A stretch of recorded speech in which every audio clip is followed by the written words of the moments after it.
ছাত্র ছিল আবু সাইদ, বুক পেতে বলেছিল, হয় আমাকে আমার অধিকার দে, না হয় আমাকে একটা গুলি দে। সে ডানা মেলে বলেছিল, বুকের ভিতরে তুমুল ঝড়, বুক পেতেছি, গুলি কর।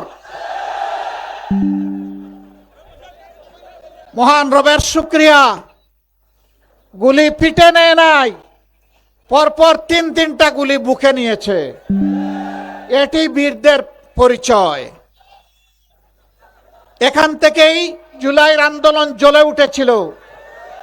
আপনারা বড়ই সৌভাগ্যবান, এই সন্তান আপনাদের বুকের সন্তান।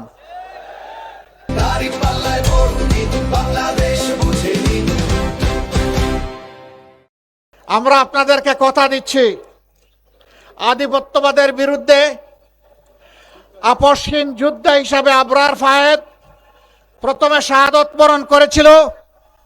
তার রাস্তা ধরে আবু সাইদ মুগ্ধ, তাদের রাস্তা ধরে শেষ পর্যন্ত তাদের সহযোদ্ধা শরীফ উসমান হাদি, একে একে তারা 1400 জন শহীদ হয়ে গিয়েছে। এই 1400 বীরের লাশ এখন এই জাতির ঘাড়ে।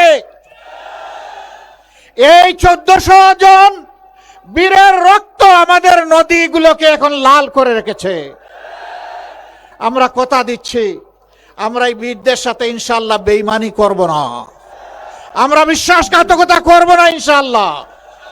আমরা তাদের সম্মান, তাদের আকাঙ্ক্ষা বাস্তবায়নে ইনশাআল্লাহ আমরা লড়ে যাব। আমরা জানি আমাদের জন্য নদীর অনুকূল স্রোত নাই, আমরা নদীর পাল্টা স্রোতে সাঁতার কাটছি।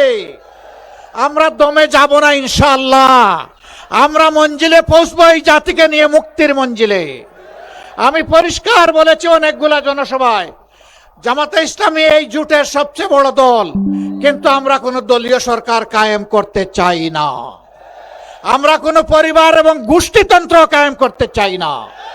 আমরা বাংলাদেশ জামাতে ইসলামীর বিজয় চাই না, আমরা চাই 18 কোটি মানুষের বিজয়।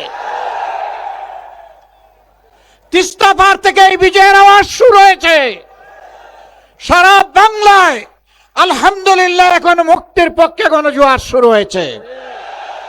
এবারকার এই গণজোয়ার মানে 24-এর সেই আন্দোলনের তেজ।